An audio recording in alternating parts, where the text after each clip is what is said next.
আসসালামু আলাইকুম রহমতুল্লাহ।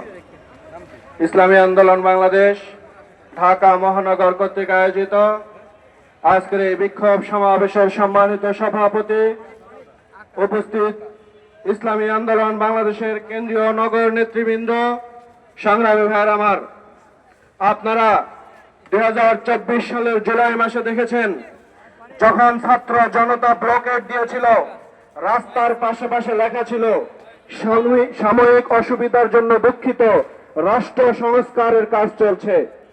তার মানে জুলাই আন্দোলনে এদেশের শিশু, বাচ্চা, তরুণ এবং যুবকরা যে রক্ত দিয়েছে, জীবন দিয়েছে, সেটা ছিল রাষ্ট্র সংস্কারের জন্য। কিন্তু গত